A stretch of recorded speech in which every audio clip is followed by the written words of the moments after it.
Hello, hello.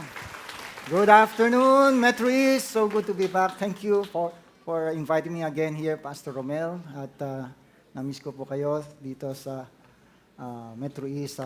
Right now, isa po ako missionary sa Every Nation Macau Church, special region ng China. Sino po sa inyo nakapunta na sa Macau? Raise your hands. Okay, nakatikim ng lutong Macau. Okay. Lechon Macau, okay.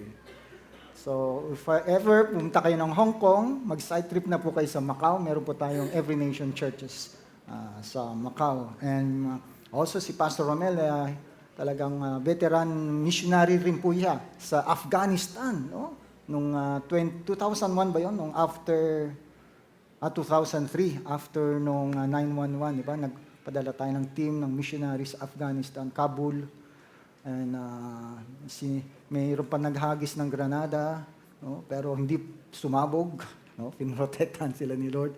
Praise God. And, so we are now on our first week of our series, The Cost of the Cross. Ayan. And let me invite you to read the word in Matthew 7:13 to 27. Tumayo po tayo at basahin natin yung salita ng Diyos.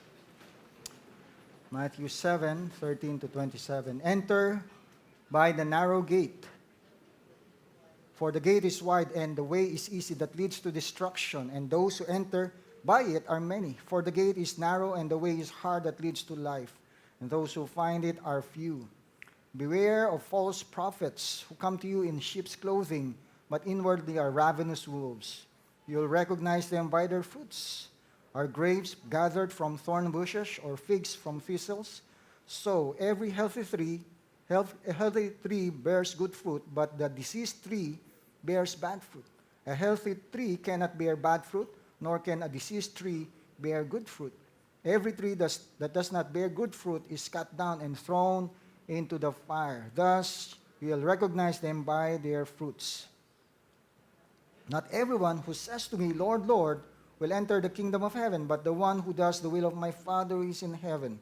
On that day many will say to me, Lord, Lord, did we not prophesy in your name, and cast out demons in your name, and do many mighty works in your name? And then I will declare to them, I never knew you. Depart from me, you workers of lawlessness. Okay, basahin po natin sabay-sabay, verses 26 to 27. Ready, go. Everyone hears these words of mine, and does do them, and his house and the rain fell, beat on that house, did not fall.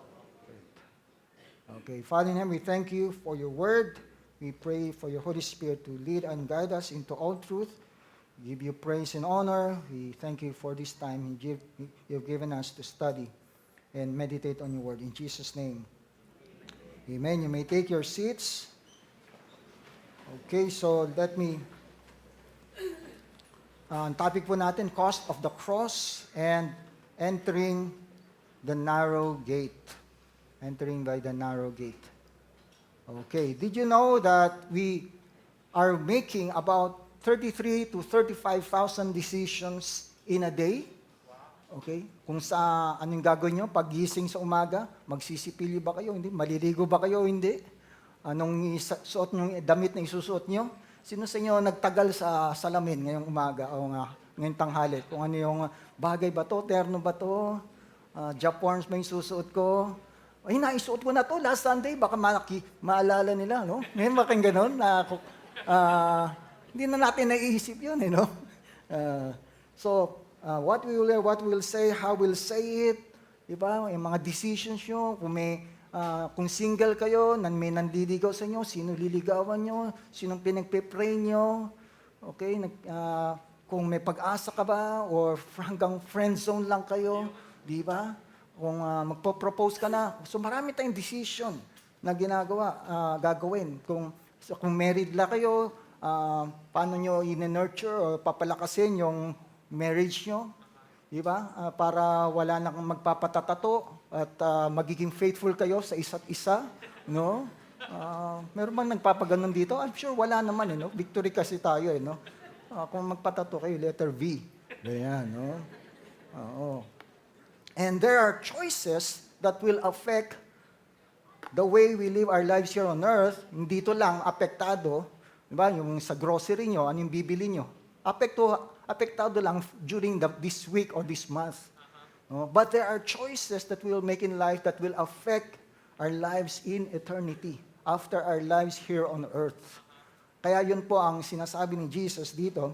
In the text that we have read, we see that our life after our lives here on earth depends on the decisions that we are about to make right now here on earth. And there are only two gates, two roads that will lead to eternity.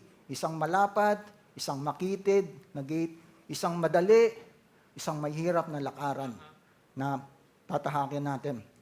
One gate, one broad way but it leads to destruction, and merong narrow gate and difficult path, but it leads to life, eternal life. And so hindi po automatic na although Christian na tayo, magiging mas madali ng buhay natin. In fact, discipleship has a cost. Kaya po yung title ng series natin, The Cost of the Cross. And in fact, 2 Timothy 3:12 tell us that in fact, everyone who wants to live a godly life in Christ Jesus will be persecuted. Yung pong pangako.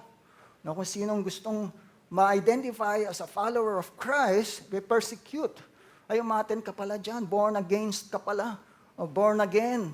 Okay, masusunog ako dyan. Ayaw kong pumunta dyan. So, dito tayo sa Pilipinas, meron tayong religious freedom. Pero sa ibang bansa, yung mga Muslim, communist countries, na minority lang ang Christians sa Iran, okay, which is the fastest growing churches ngayon nangyayari, and also in China, where our every nation churches are growing rapidly despite being meeting secretly and underground. Kagagaling lang doon ni Pastor Gio, and marami silang nagmumultiply ng mga churches natin po sa China. Pero ngayon po, dahil meron pa ring religious freedom sa Macau, kaya po kami pinadala doon to reach out to the Chinese and also to the Filipinos. So meron na po tayong 2 churches sa Macau, yung main church, which is composed of mostly Filipinos, OFWs, a few Chinese, some Chinese and Portuguese. Ayan po, we have 3 services every week. And then, meron na po tayong brand new 4-year-old church, City Light, Macau. Ito po mostly Chinese and some international students. Ayan, so meron po tayong some Africans and mostly Chinese. Yung isa pong African dyan, yung nasa pinakakaliwa, anak po siya ng parang consul, parang ambassador ng Mozambique, okay? Yung isa ata from Nigeria, and ito yung mga na-reach out sa mga campuses sa Macau. May nagpadala po ng 10 days outreach team ang Victory Antipolo. So, yan po. So, our churches are growing there, and we thank you for your prayers and support for our missions in Macau. And so last January, nagkaroon po tayo ng missions, ng series about the cross, di po ba? And we learned about the different people who identified with Jesus at the cross. Si Nicodemus, nakilala niyo po, Nicodemus, yung Roman centurion, and also the crowds of people. And then makita natin yung mga crowds of people, pupunta lang, na-attract sila kasi maraming miracles na ginagawa ni Jesus. Namimigay siya ng maraming cheeseburger of tilapia. Okay? Libreng pagkain. Okay? At pero when the cause of discipleship has been laid down, marami nang hindi sumunod. And so makita natin dito sa Matthew 5-7, ito po yung Sermon on the Mount. Okay, sino po sa inyo nakakarinig ng sermon sa asawa nyo? Okay, pag sa mga magulang nyo. Okay, pero ito yung Sermon on the Mount, and Jesus was preaching to thousands of people, teaching them how to live in the kingdom of God, the kingdom of righteousness. And sinasabi niya na ito, hindi lamang ito yung opinion niya, kundi ito yung paano tayo dapat mamuhay dito if we are followers of Christ. And this is now the conclusion of his Sermon on the Mount. At nagbigay siya ng warning sa mga tagasunod niya. Are you sure? Ito ang gagawin niyo para makasigurado kayo, pupunta kayo sa heaven. Sino po saan dito? Sigurado na kayo pupunta sa heaven in the future. Raise your hands. Dito yung nakakatiyak na yung pangalan niyo nakasulat sa Lamb's Book of Life. Raise your hands. Yan. Nakita niyo na ba nakasulat yung pangalan niyo? Paano kung may nagbura? Dagdag bawas. Okay, wala pong gumagawa noon. Nothing can separate us from the love of God. Okay? And God is faithful to keep us till the end. And so, magbibigay po siya ng warnings. Merong 2 gates, 2 roads, 2 kinds of prophets, 2 kinds of disciples, the 2 foundations, and the choice must be made. Are you a genuine follower of Christ? And if you make the right decision, anumang decision gagawin mo, merong eternal consequence. Okay? Meron lang dalawang daan, 2 paths. And so let us make the right choice for eternity. How can we make the right choice for eternity? The first decision we have to make is our footsteps or our path or our track. Saan tayo lalakad? The true followers of Christ choose the narrow way that leads to life. Ito po yung makitid na daanan, pintuan, na pero maghahantong sa buhay na walang hanggan. Enter through the narrow gate, for wide is the gate and broad is the road that leads to destruction. And many enter it, maraming pumapasok dito. Pero maliit lang, but small is the gate and narrow the road that leads to life, and only few find it. So Jesus is telling people that we can enter God's kingdom only through a narrow gate. No? Makitid na pintuan. At ito ay mahirap, lakaran, hindi madali, but it leads to life. Pero yung daan papunta sa impyerno, destruction, ay napakalapad. Okay? At maraming taong dumadaan. At marami nga sa kanila, hindi nila alam. Yung pala ang dinadaanan nila. No? Akala nila, yung iba kasi tinuturo, there are many roads going to heaven, going to God's different religions. Pero sa huling hantungan, they will all end up with God. No? Mali po yun. Jesus said, there's only one narrow gate. And that the fact that we have to enter the gate before walking on the road implies meron kang decision na gagawin.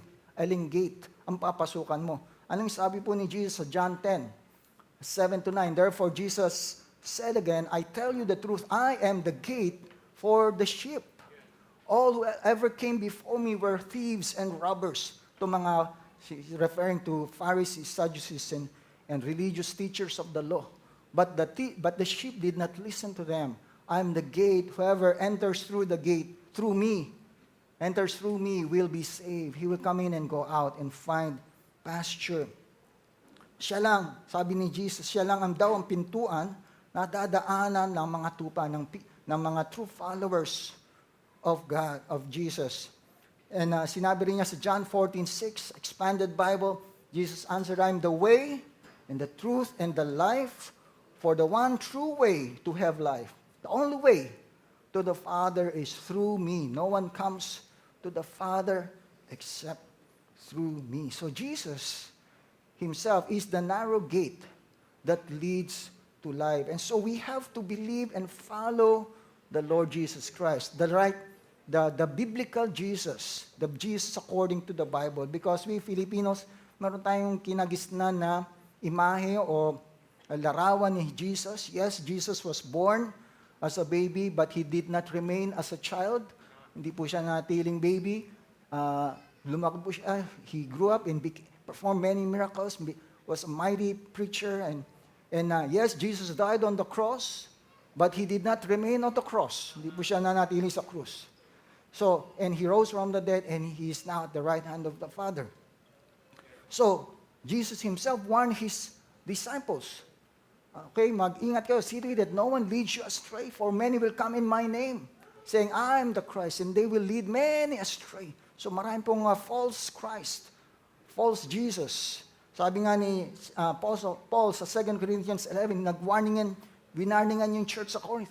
Merong magpipreach another Jesus, a different spirit, and a different gospel. Yan, dito po sa atin, maraming pong kulto. Diba, yung mga kumakatok o nagmimigay ng literature na experience na ba yan? Okay, they are using the Bible, meron pang iba-ibang libro, okay, but they don't believe Jesus is God. At meron din nakiklaim siya raw yung appointed Son of God. No? At siya raw yung Messiah. Okay, Messiah. Baka Messiah. No? Kaya, we have to believe and follow the right Jesus. We have to follow the right Jesus. The Jesus according to the Bible. So that it will lead to eternal life. And so there are only two gates, but only one truly leads to life. And so the wide gate, okay, ano ba yung wide gate? Easy, yung popular. Lahat ay gumagawa nito. Lahat ng cheating, lalo na sa school, no? Kung umaasa ka sa kodigo, sa leakage, yan, magpa-pile up yan, maapektuhan yan. Paano pag magbo-board exam ka na? Okay? Paano pag magtatrabaho ka na? Okay? Kasi nakasanayan mo na. So, kung nasanayan mo ng maglagay ng pampadulas, ng langis, pangpalangis, okay? Paano pag naubos ang langis? Paano kapag nahuli ka? So, these choices we have to make. These are, ito yung patakaran ng mundo. Okay? And then there's the narrow gate, the difficult choices. You have to make a sacrifice, a commitment to follow Jesus, even though ikaw pa lang born again sa family nyo. So we have to make the right choice, enter the narrow gate, the difficult road, even if it's unpopular. No, kahit it doesn't mean a majority is always right. Diba? We have to choose the right path even if it's difficult. Make the right decision even if it's unpopular. So that's the first hurdle. We have to enter through the narrow gate, okay, that leads to life. So let's examine, are we right now, tayo ba ay tumatahak, tayo ba ay lumalakad dito sa tamang daan? Do we believe the right Jesus? For us to examine ourselves. Number 2 is about the fruit. True followers of Christ bear good fruit. And over time, kung tayo ay totoong followers, genuine followers of Jesus, talaga, tayo mamubunga. Tayo mabuting puno na mamumunga. Beware of false prophets who come to you in sheep's clothing, but inwardly are ravenous wolves. You will know them. You will recognize them. How? By their fruits. Sa kanilang, makikilala daw natin sila sa kanilang mga gawa. And so these false prophets, they claim to represent God, but they twist and distort the scripture. And sometimes it's not easy to detect, to recognize them, because there's also a certain amount of truth. Kasi gumagamit rin sila ng Biblia.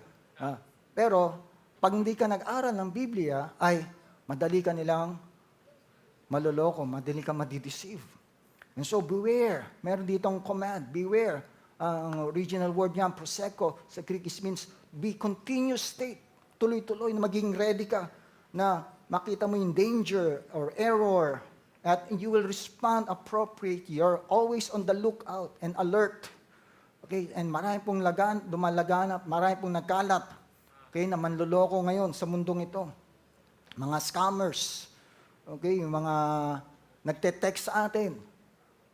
Nakatanggap na ba kayo ng text na ganyan? O yung na-hack yung Facebook account.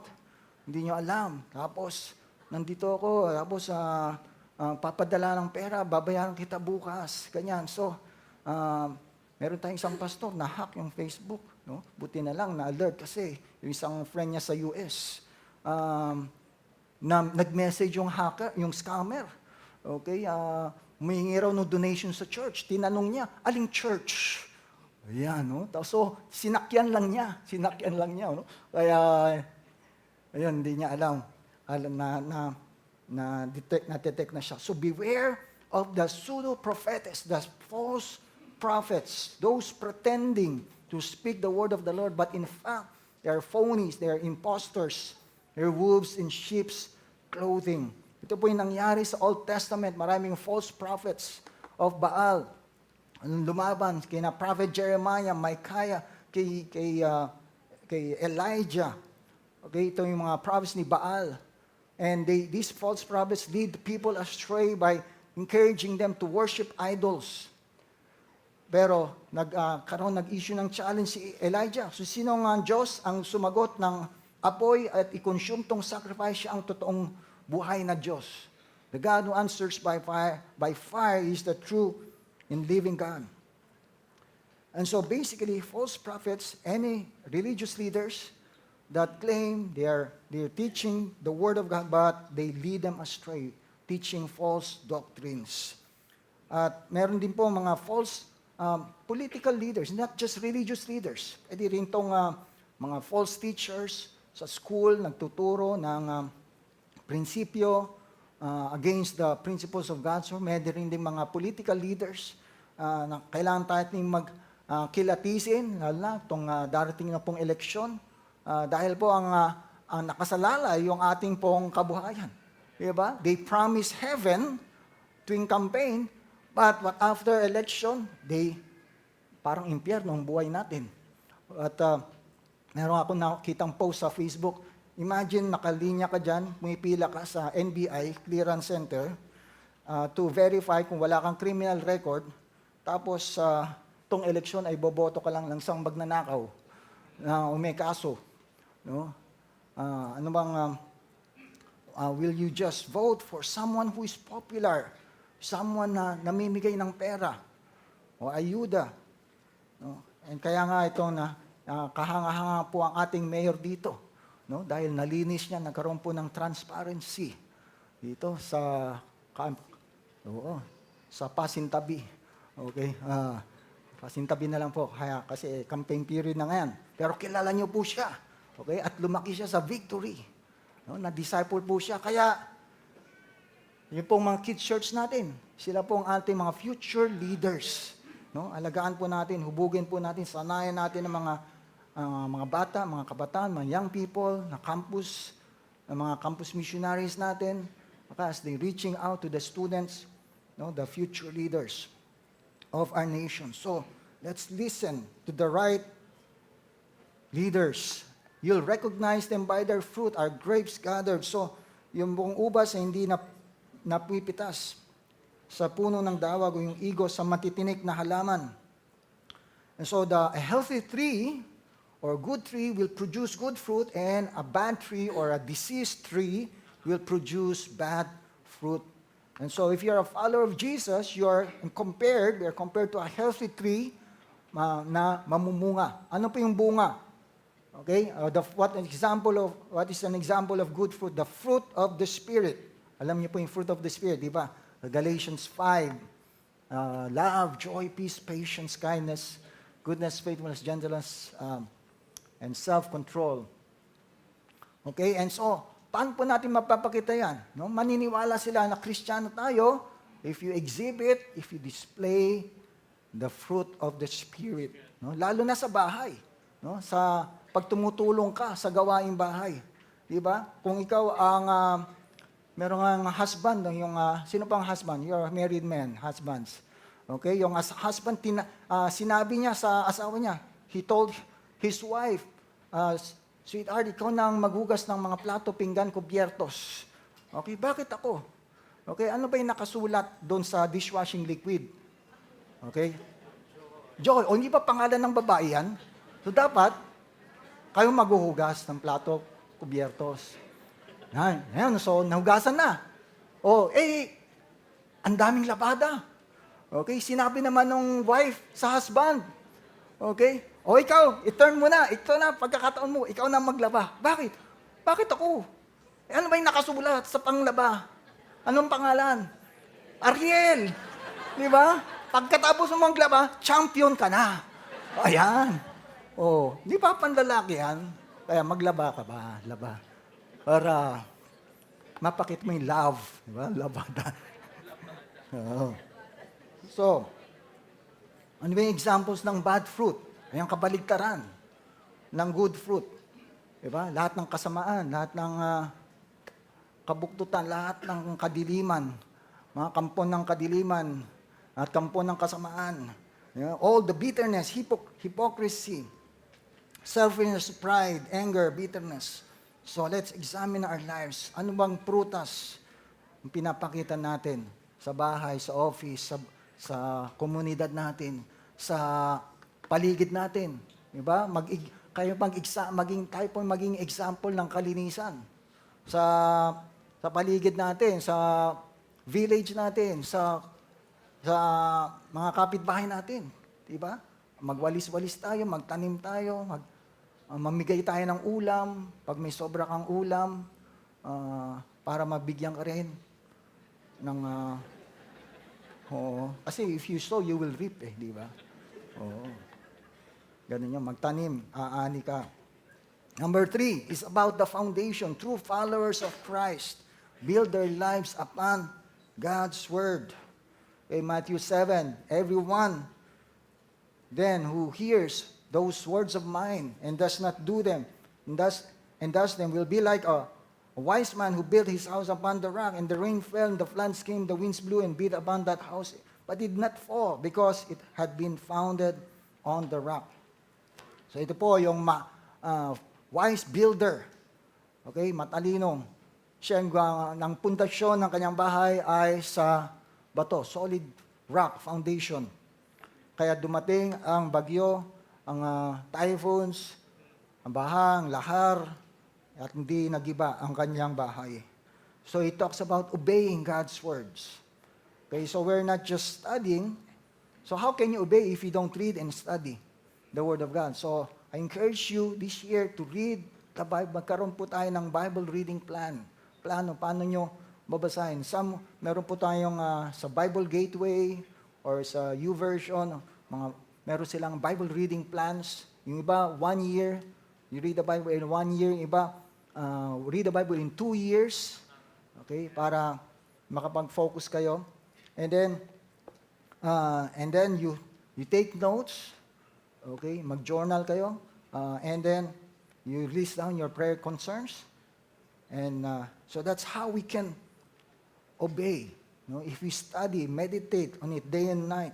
So true discipleship is not just hearing, but actively obeying God's word. Sabi nga ni Dietrich Bonhoeffer, isa siyang sa mga German pastors na nag-oppose sa Nazism noong panahon ni Hitler during 1940s. And sabi nga, cheap grace is the grace we bestow on ourselves. Cheap grace is the preaching of forgiveness without requiring repentance. Baptism without church discipline. Communion without confession. Cheap grace is grace without discipleship. Grace without the cross. Grace without Jesus Christ, living and incarnate.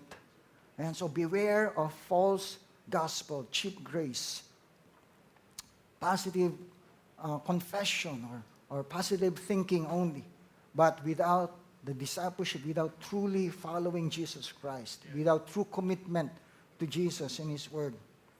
And so ang kabaliktaran ng wise builder is the foolish builder.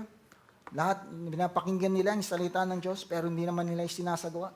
He is like a foolish man who built his house on sand, sa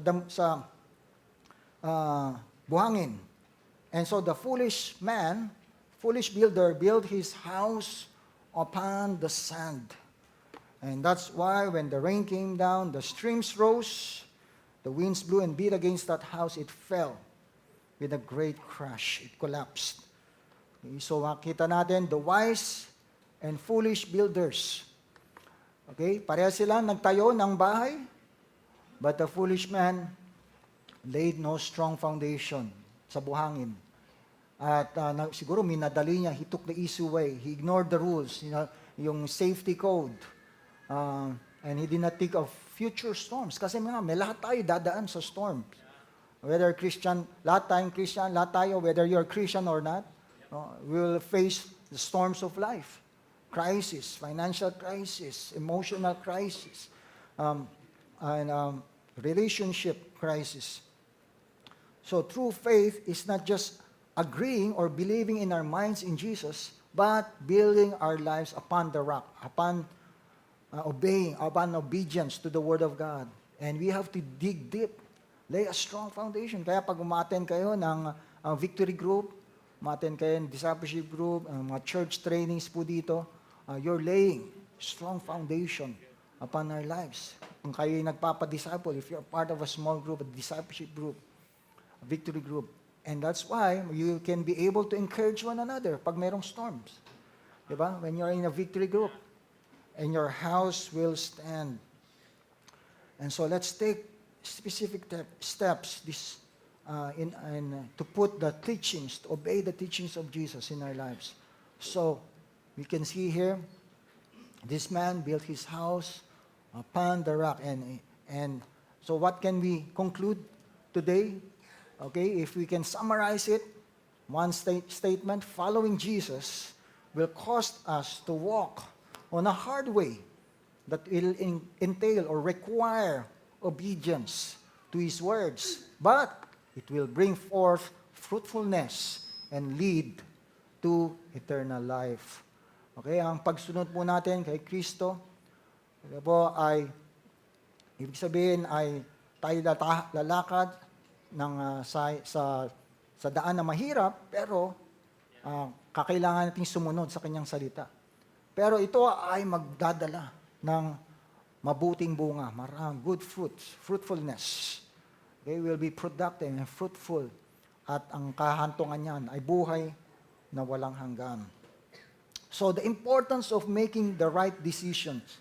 Okay, nakita natin dito sa Matthew 7. The way we follow, if you're following the way, the truth, and the life, the right Jesus, way we follow, it will lead to the fruit that we produce in our lives. And the foundation, the kind of foundation we build. Okay, all these choices, the way, the fruit, the foundation, will lead to our final destination. Okay, which is for all of eternity. Makita po natin yan sa Matthew 7:21-23. Not everyone who claims to know the Lord, who says to me, Lord, Lord, will enter the kingdom of heaven. Not only the one who does the will of my Father who is in heaven. Okay, they claim to perform miracles and do many things for the Lord. But the Lord will banish them. He will declare to them, I never knew you, you evildoers. Okay, so on Judgment Day, alam niyo po ba, in the future, there will be a great white throne judgment. Every man, woman, children, everyone, lahat ng nabubuhay, lahat ng namatay, will be standing before God, before the Lord Jesus Christ, who is the judge of the living and the dead, and we will all be judged. And lahat ng, at mabubuksan mga libro, the books will be opened, and sino man, walang pangalan niya hindi nakasulat sa Lamb's Book of Life, sa aklat ng buhay ni Jesus, ay hindi makakapasok sa heaven. And so God will expose the hearts of the people on Judgment Day. Makikita natin kung sino nagpapanggap lang na Kristiyano. Yes, umattend siya sa church, maybe dito sa Victory, but may expose lahat ng every secret will be exposed and the truth will come out. And that's why we're still here on earth. Let's do our job, no? Let's be conscious. Everything nangyayari sa paligid natin, samantalahin natin. Let's lead. Let's bring people into the kingdom of God. Starting with our family, with our neighbors, our loved ones, our friends. Last February 10, Monday night, pabalik po ako after 2 months in Macau. I went back here, and I had a divine appointment with a young man. Kasi nung pag-exit sa gate sa airport, andun pa pala sa gitna ng runway yung plane. So, sumakay pa kami ng bus. At pasok ko, puno na yung bus. So, Nakatayo lang ako. And then, may lalaki sa likod ko, dinapik ako. Okay, pinaupo ako kasi nakita niya, puting buhok. Ayan. So, ayan, kaya pinupo niya ako. And then, pag pasok ko na, pag akyat na sa staircase, and then pasok na sa plane, nag-restroom muna ako sandali. And then, pagbalik ko, yung seat ko, 16A, may nakaupo na, matandang babae. Kaya ayaw ko nang istorbin si Lola. So, dito na ako, lumipak, ante pa dito, nagkapalit kami. So, napaupo ako dito. Ang nakatabi ko, yung nagpaupo sa akin sa bus. Wow. Okay, so, yan siya. Ayan, no? Formula 1, Ferrari, jacket. O, ayan, yun ang panimula ko. Ayan, ang ganda ng jacket mo, Ayan, so, kinilala ko muna siya. At nag-work pala siya sa isang hotel, Four Seasons Hotel sa Macau. Ayan. So, nagkwentuhan muna kami, ganyan, and then, lo and behold, napansin ko sa likod sa upuan, okay, sa likod ng plane seats ng AirAsia, may mga Bible verse. Okay, John 14:6, Jesus answered, I am the way, the truth, and the life. No one comes to the Father except through me. Tapos dito pa sa isa, for the wages of sin is death, but the gift of God is eternal life in Christ Jesus our Lord. So ano pang hinihintay mo? Mag-preach ka na. Hindi na yung pagkakataon. Hallelujah. Okay? So, ayan. So, siyempre, sa segue ko from kwentuhan, ayan. So, paglinggo ba, saan ka ba ng church? Ayan. And yung 10 Commandments, alam ba yung 10 Commandments? Okay? At kung gagradean mo sarili mo, 1 to 10. Gaano ka kalapit sa Diyos? Tinanong ko siya. Ayan, diagnostic question muna. Sabi niya, 6 lang. Okay, bakit 6 lang? Okay. And so, sinabi niya, makasalanan daw siya, marami siyang mga bisyo pa siya, ayan. And then, kaya yan, siniran ko ng gospel. Andiyan na, sa harap namin. Doon pa sa kabila, John 3:16. Kaya, no? Wow, saktong-sakto. So, kaya in-explain ko sa kanya yung gospel. No? Kay, pangalan niya, Shaquille O'Neal. Ayan. Hindi, palayaw niya yun. Ang totoong pangalan niya, John Noel. Ayan, so, kaya pinag-pray ko siya, and I led him to a sinner's prayer. Praise God. Kumusta ka? Gumaan daw yung pakiramdam niya. Hallelujah. At pagbalik ko sa Macau next month, i-follow up ko siya, i-1-to-1 ko siya. Kaya praise God. So, ganun lang po. Okay, hallelujah. Glory to God. Heaven is rejoicing. Heaven is rejoicing. So, the cost of the cross. Okay, ang ating pong mga desisyon, dito pa lang sa lupa, it will echo throughout eternity. Okay, ito po ay hahantong sa ating final destination. Praise God. Let's pray and thank the Lord for His word. Father in heaven, we thank you for your word today. Thank you, Father, for sending your Son here on earth to save us, not to condemn us, but to bring us to your kingdom. And we pray that as we believe in you and follow you, Lord Jesus, we will have the grace, the strength to walk on the narrow path. And the grace, give us the grace to hear and obey your word. Gawin po kami example, ehemplo of a healthy tree that will bear good fruit. Lord, we pray that we will make the right choices in life that will lead to eternal life. And right now, Father, we pray that you'll open doors for us. Lord, magbukas ka ng mga opportunities for every one of us. We pray for loved ones.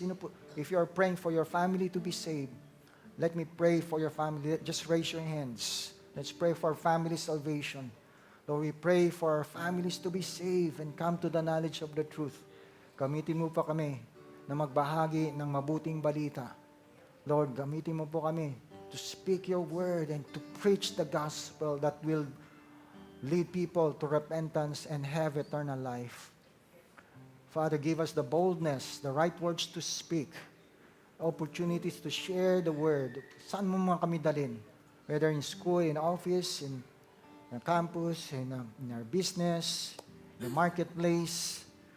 Lord, fill us with your Holy Spirit. Empower your people and send your people to bring the good news here in Metro East. Thank you, Lord.